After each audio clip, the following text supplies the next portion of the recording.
You know that feeling, right? You get this flash of inspiration, a brilliant idea for an app, maybe it's a game or a tool, something really cool. Yeah. But then, bam, reality hits. You think, oh, I can't code, or development costs a fortune. It just feels like this huge wall. It does. And that's really where we're focusing today. We're going to dig into EON Reality's new thing, EON Vibe Coder. Right. It's an AI-powered framework, and they're making a pretty big claim that basically anyone, even without technical skills, can build some quite sophisticated applications. Turning those what-if ideas into something real, that's the promise. Exactly. Imagine being able to actually make the thing you thought up. Yeah. So today, our mission is to cut through the hype, understand how this EON Vibe Coder actually works, what the AI is doing, and what really makes it different. We want to give you the key takeaways. And a big part of that is this idea of democratizing software development. EON Reality is throwing out some impressive numbers, like development potentially being 73% faster and costs cut by around 68%, which is huge. But the real headline, I think, is empowering people who aren't developers. That seems like the core shift. Think about a small startup, maybe just one person with an idea. Suddenly, they can maybe build an MVP, test it out, without needing a massive upfront investment in a tech team. That changes the game. And I saw a quote from Mats W. Johansson, the president of EON Reality. He said something like, what truly distinguishes EON Vibe Coder is its comprehensive development ecosystem. Right. That ensures applications are well-designed, properly documented, and aligned with user requirements before a single line of code is written. That part stood out to me, before a single line of code, so planning first. Exactly. It's baked into their whole process. They have this 20-step methodology broken down into 4 main phases. And it's designed so someone without a tech background can actually follow along and contribute meaningfully. Okay, so it's not just handing it off to a black box AI. Not at all. It's meant to be collaborative, a guided process, really. Let's walk through those phases then. Phase 1 is application, conceptualization, and specification. What does that actually look like for someone with just an idea? Okay, so imagine you want, say, a simple project management app for your small team. You start by just describing that vision, plain English. Okay. Then the AI kicks in, almost like a consultant, asking you specific questions. Yeah. What kind of tasks need tracking? Do you need notifications? How should users collaborate? Drilling down. So it helps you flesh out the details. Precisely.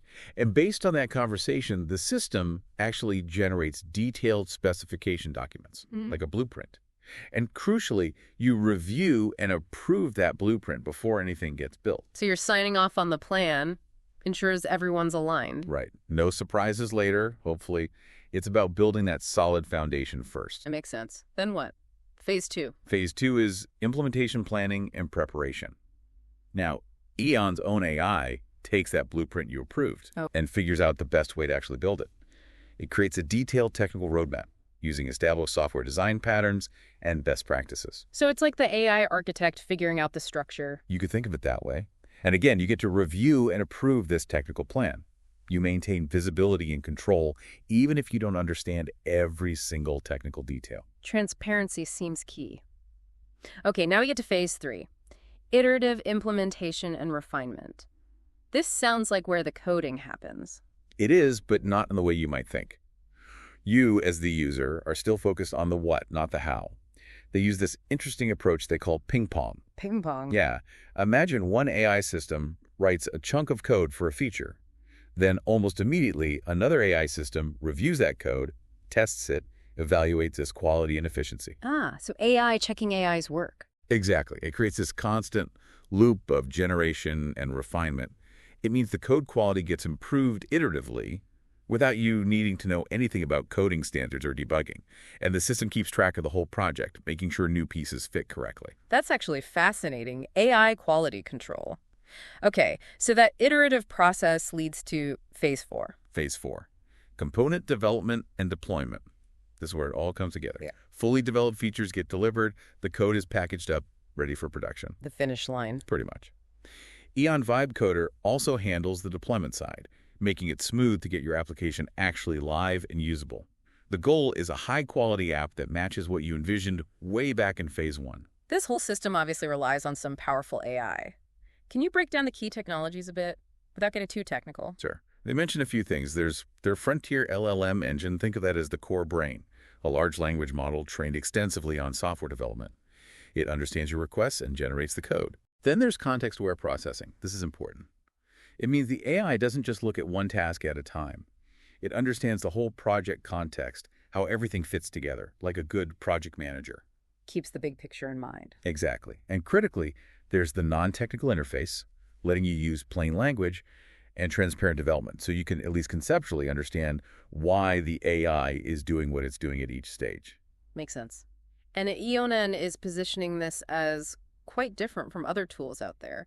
How does it stack up against, say, GitHub Copilot or maybe Builder.ai? That's a key point they make. Many tools offer AI assistance for developers, speeding up parts of their workflow. Think GitHub Copilot. It helps you write code faster, but you still need to be a coder, understand the code. Right, it's an assistant for coders. Or look at Replit's AI features. Again, helpful, but still assumes a certain level of programming knowledge. Vercel's V0 is another interesting one, but it's more focused specifically on generating UI components, the visual parts. Okay, so they tackle pieces? Right. EON Vibe Coder claims to be different because it offers that complete end-to-end journey, specifically for the non-technical user. From the initial idea scribbled on a napkin all the way to a deployed app, without requiring you to write code. It's about abstracting away that complexity.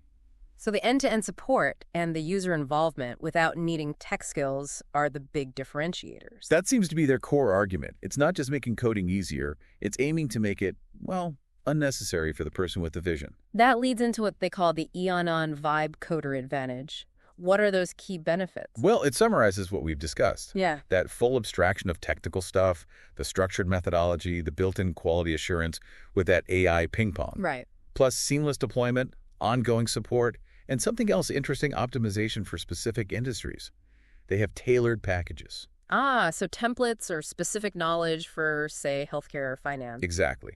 It suggests it's not just a generic tool, but can be fine-tuned for particular needs.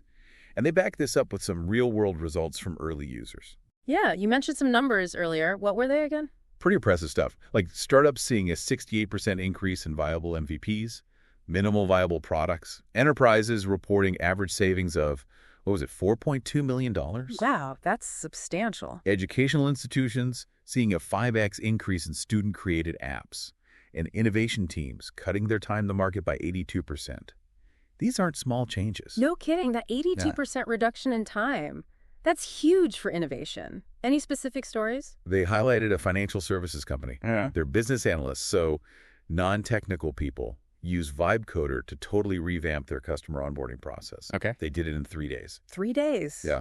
The original estimate using traditional development methods was apparently 3 months, plus needing lots of IT resources. That is a massive difference. 3 days versus 3 months. It really shows the potential speed. Absolutely. Johansson, the president, linked this directly to accelerating digital transformation, letting the business teams who understand the problems build the solutions quickly. So if someone listening is thinking, okay, my app idea might actually be possible now, where did they go? How did they get started or learn more? Well, EON Vibe Coder is available now, part of EON Reality's overall platform, and they have those industry-specific packages we mentioned: healthcare, education, manufacturing, finance. Okay. For digging deeper, they recommend checking out the white paper on their website. They also have their own podcast and a blog, the EON XR Spoken Blog, with more info. Good resources. So let's try and wrap this up. What's the big picture, the main takeaway from our deep dive today? I think the core message is that tools like EON Vibe Coder could represent a really significant shift, maybe even a fundamental one. It's about potentially lowering that barrier to entry for creation dramatically. Yeah. Empowering people who have great ideas but lack the traditional technical skills to actually build them. It opens up innovation to a much wider group. It really does make you wonder, doesn't it? How many amazing app ideas are just sitting there because building them felt impossible? A tool like this, it could unlock so much potential. Absolutely. Yeah. It pushes us to think about where technology is heading, how AI might continue to democratize not just software, but maybe other forms of creation too. What happens when the tools become so accessible that the idea itself is truly the main hurdle?